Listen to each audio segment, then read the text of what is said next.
నాకు ఎగ్జామ్స్ రాస్తాకి నా ఇంటికాడ వారం రోజుల నుంచి వస్తున్నాడు అయ్యా. వాళ్ళ ఇల్లు ఆయనకి సెంటిమెంట్. నా భర్త చనిపోయి 11 సంవత్సరాలు అయింది. ఆయనకి ఏంటంటే నా ఇంట్లోకి వెళ్ళి వాళ్ళ నాన్నకి పెద్ద నాన్నకి దండం పెట్టుకోవాలా, నాకు దండం పెట్టుకోవాలా. ఆయన చిన్నప్పటి నుంచి అదే ఆయనకి నమ్మకం. కొన్ని సెంటిమెంట్లు ఆయనకి. నా ఇక్కడికి వెళ్తే నేను పాస్ అవుతా, ఎప్పుడు ఫస్ట్ క్లాస్ వస్తా నేను అన్నట్టుగా. ఆయన నా పొద్దుగా లేచాడు, నా కాలు మొక్కాడు, అలా అన్ని చేశాడు. 12ంటికి వచ్చాడు అయ్యా. 12ంటికి వచ్చి అన్నం పెట్టాను, అన్నం తిన్నాడు, పడుకున్నాడు. పడుకొని లేచాడు, 6 అయింది. అన్నయ్య గుడికి వెళ్తా అన్నావు కదా అంటే వెళ్తాను రా అన్నాడు. స్నానం చేస్తావా అంటే నువ్వు చెయ్యి, నువ్వు స్నానం చెయ్యి అన్నాడు. అన్నయ్య స్నానం చేశాడు, తమ్ముడు తర్వాత స్నానం చేశాడు. అయ్యా అమ్మ ఆకలేస్తుంది ఏమున్నది అన్నాడు. అన్నం ఉంది బిడ్డ, అన్నం పచ్చి పులుసు పప్పు వేసి పెడుతున్నానా తిన్నా అన్న. తిన్నాడు. తిన్నాక అన్ని చేసినాక అమ్మ అక్కడ మనకి అది మ్యాచ్ నడుస్తుందమ్మా, నేను కాసేపు వెళ్ళి చూసి వస్తా, రిపోర్ట్ కాదు మన ఇయ్యన్న చదువుకున్న ఎన్నో అదేదో ల్యాప్టాప్ అయ్యా కొనుక్కోలేము. లేదయ్యా, ఇద్దరం కలిసి అక్కడ ఉన్నాడు. ఇద్దరం చదువుకుంటామమ్మా అని అన్నాడు. సరే నాన్న వెళ్ళిరా, తొందరగా వచ్చే బిడ్డ అన్నాను. అన్నాక 6:30కి ఆయన బయటకు వెళ్ళాడు. ఇంట్లోకి వెళ్ళి 6:30 బయటకు వెళ్తే 8 బాబును గుడికి వెళ్ళిపోయాడు. మా చెల్లికి ఫోన్ చేశాడంట 8:30కి. మా చెల్లికి ఫోన్ చేస్తే అమ్మా ఏం పేరు రా పిల్ల పేరు నానా అమ్మా చంద్రిక మమ్మీ చంద్రిక వాళ్ళు వచ్చారమ్మా, నన్ను పక్కా తీసుకెళ్తున్నారమ్మా అన్నాడు. చంద్రిక వాళ్ళ బ్రదర్స్ అంతే. ఆ మాట ఒకటే విన్నారు. ఆ మాట వినేసి మళ్ళీ తిరిగి ఫోన్ చేసింది మా చెల్లి. చేస్తే ఫోన్ ఎత్తట్లా, ఎవరు ఎత్తట్లా. అప్పుడు అయిపోయింది, అప్పటికి అయిపోయింది అనుకుంటా. అయిపోయేవారికి నా కొడుకు ఎంత బాధపడ్డాడో. ఇంత దెబ్బ తాకుతానే నొప్పుగా గుంజుకుంటాడు. చిన్న ఇంజక్షన్ ఇస్తేనే వాడు తట్టుకోలేదన్న.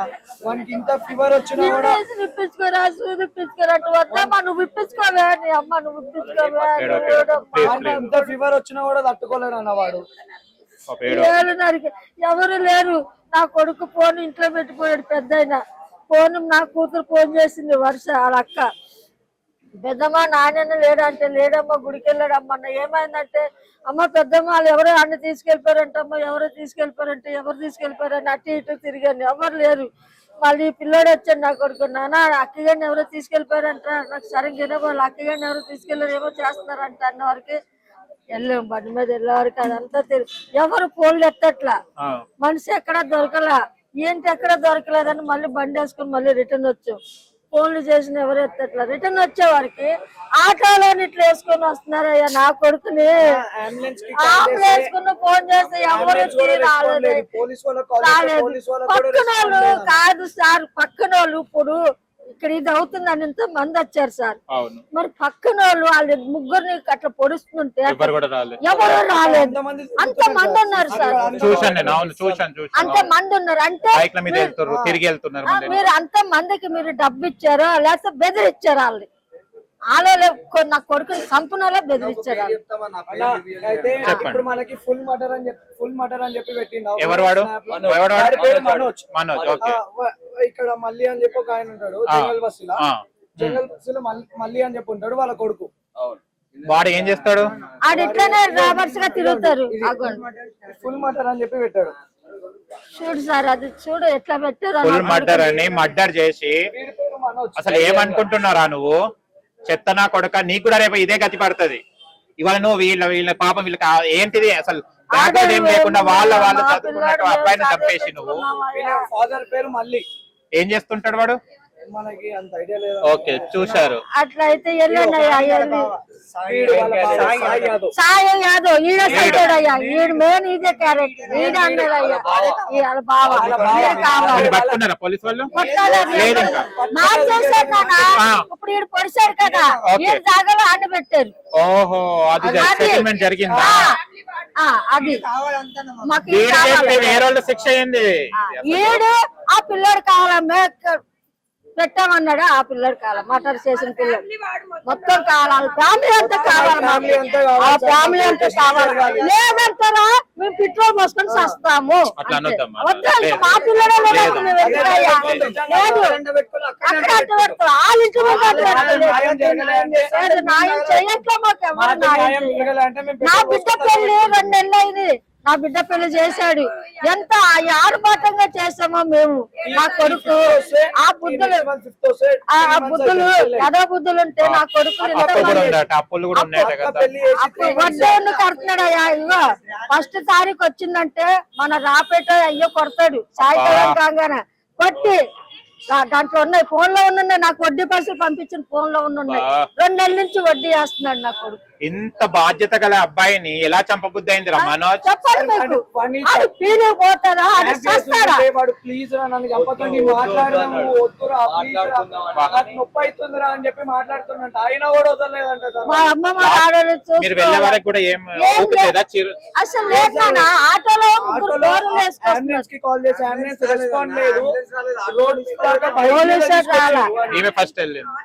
ఎంత గుండె ధైర్యం తల్లి నీకు ఆ టైంలో ఏమనిపించింది? వెళ్తే కాల్ చూసి ఆపిరంట సార్. నేను కాల్ చూశాను, అది కాలు నాకు బాగా గుర్తు. అమ్మ నా కాలు చూడమ్మ తెల్లగుంది అంటాడు. అరే అడ్డట్లో వేసుకుని పోతున్నాడు రా నాని నాని రక్కిగడే అన్న అనే వారికి చూశాను. చూసి అట్టుకొని నా కొడుకుని ఆటోకి అడ్డు పెట్టాడు, బండి అడ్డు పెట్టాడు. బండి అడ్డు పెట్టి చేస్తే ఇంటికి అక్కడికి వెళ్ళే వారికి అయిపోయింది. అక్కడికి వెళ్ళే వారికి పట్టుకొని పోలీసు వాళ్ళు కళ్ళు బ్లర్ చేస్తున్నారు. ఎందుకంటే మా అక్క కూడా ఉంది ఇప్పుడు. నిన్న ఆమె మెట్లు నడిచేది 10-15 సార్లు తన్నే చూపిస్తున్నారు. అదైతే కమ్యూనిటీ గైడ్ లైన్స్ ఉంటది. ఒక నిందితులు చేయొద్దని కమ్యూనిటీ గైడ్ లైన్ యూట్యూబ్ కూడా యాక్సెప్ట్ చేయదు, అదైతే ఒప్పుకుంటా. కానీ నిందితుని మాత్రం మారడం ఏంది? అసలు ఒకటి హత్య చేస్తే ఇంకొకరిని పట్టుకోవడం ఏంది? అసలు పోలీస్ వ్యవస్థ ఏం చేస్తున్నది అసలు అర్థమైతలేదు. చెప్పండి, విషయం బయటకు వచ్చింది. వాళ్ళు ఎట్లా మాట్లాడారంటే మేము జస్ట్ పొడిచాము, చచ్చిపోతాడు అనుకోలేదు అన్నట్టు మాట్లాడారు. అదేంటి 13-18 కార్డులు పడ్డాయంటే జస్ట్ పొడిచామని వెళ్ళాం. ఒక పొడుచుడికి అది ఆపేస్తారు అనుకున్నాం, లవ్ చేయడం అన్నట్టు అనుకున్నాం. అమ్మాయి లవ్ చేయడం. అమ్మాయి ఎప్పుడైనా ఇంటికి వచ్చింది? అమ్మ మీరు ఎదిరించారా? మా చెల్లి వాళ్ళ ఇంటికి అప్పుడు ఎప్పుడో బెదిరించాము. ఆ పిల్ల మీరు రావద్దు, మా పిల్లలు మీ ఇంటికి రావద్దమ్మా, మీరు ఒక లైఫ్ సెటిల్ అవ్వండి, మీ వాళ్ళకి నచ్చితే మీరు చేసుకోండి, నా కొడుకు జాబ్ చేయాలా, మాకు బోల్డ్ ఉన్నది, పిల్లకి పెళ్లి చేయాలని నాకు చెల్లి అన్నదయ్యా. లాస్ట్ కి నన్ను తీసుకెళ్లారయ్యా. నా కొడుకు కాలు చూసుకొని అంబులెన్స్ కి వెళ్ళాను. అంబులెన్స్ కి వెళ్తే నా కొడుకుని పెట్టుకొని అక్కడికి వెళ్తే పోలీసు వాళ్ళు తీసుకెళ్లారు. బాధపడకమ్మా.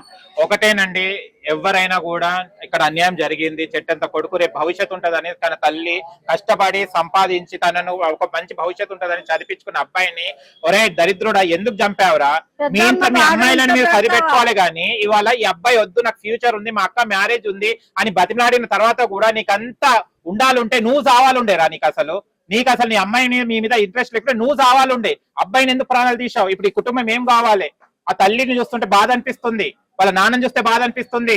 ఆ బాధ్యత నాకు ఎక్కడ అంటే వాడు సండే రోజు కూడా అబ్బాయి పాపం కాలేజ్ లేకుంటే కూడా ర్యాపిడో కొట్టుకొని కుటుంబాన్ని పోషించుకోవాలంత తెలివి ఉన్న అబ్బాయిని చంపేశారు కదరా మీరు.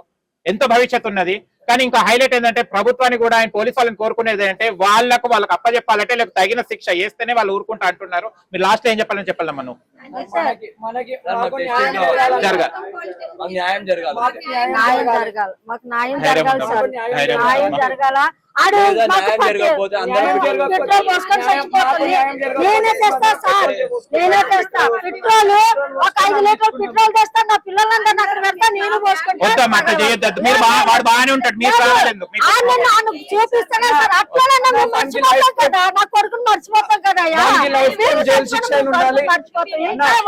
మాకు ఏ న్యాయం చేయట్లే, పోలీసు వాళ్ళు చేయట్లే, ఎక్కడికి వెళ్ళా చేయట్లే, మా సావే చూస్తాం.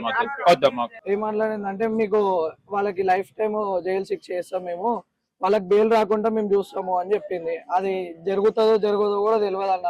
ఇప్పుడు బెయిల్ ఎవరైనా 1,00,000 రూపాయలు ఇస్తే బెయిల్ ఇస్తారు ఖచ్చితంగా. బెయిల్ ఎవరు ఇవ్వకుండా ఉంటారన్న, పైసలు వాడేస్తే బెయిల్ ఇస్తారు. ఇప్పుడు మాకు న్యాయం జరగాలన్నా. ఇప్పుడు పోలీసు వాళ్ళు వాళ్ళని లైఫ్ టైం జైలు వేసినా వేస్ట్. 3 పూటలు తిండి పెడతారు, వాళ్ళు తిని కూర్చుంటారు తప్ప ఏముండదు. వాళ్ళని మాకు వదిలేయండి, మేము ఏం చేయాలో మేము అది చేస్తాం. అన్న ఒక్కటే అడుగుతున్నాం, మా వాడు ఏం చేశాడు? మా వాడు అమ్మాయిని మర్చిపోయాడు. ఒకటే అడుగుతున్నాం, ఎందుకు మా వాడు మీద అంత కక్ష పెట్టుకుని పోవాలి? మా వాడు అలానే ఏం గొడవలు పోలేదు, ఏం చేయలేదు. మెయిన్ వాళ్ళ బావ సార్, మెయిన్ వాళ్ళ బావ అంత కక్ష ఎందుకు పెట్టుకోవాలి మన అన్న మీద? వాడు ఏమైనా తప్పు చేసి ఆ అమ్మాయితో మాట్లాడక 1.5 year అవుతుంది. ఆ అమ్మాయితో మాట్లాడక 1.5 year అవుతుంది. అది రికార్డు కూడా అప్పుడుదే, అప్పుడు మాట్లాడలేదు. మా వాడు ఏలూరులో పోయి ఉన్నాడు. కానీ న్యాయం జరగాలని కోరుకుంటున్నామా? మీకు న్యాయం జరగాలి, ఖచ్చితంగా మాకు న్యాయం జరగాలి. న్యాయం జరగకపోతే మేము ఖచ్చితంగా ఎంతమంది అయితే అన్న తమ్ముళ్ళం ఉన్నామో, ఎంతమంది అయితే చుట్టాలం ఉన్నామో అందరం పెట్రోల్ పోసుకుంటాం. అట్లా అనొద్దు, అట్లా అనొద్దు. పోరాడాలి, ఎందుకంటే మీరు ఇప్పటికే బాధలు ఉన్నారు, చేయొద్దు.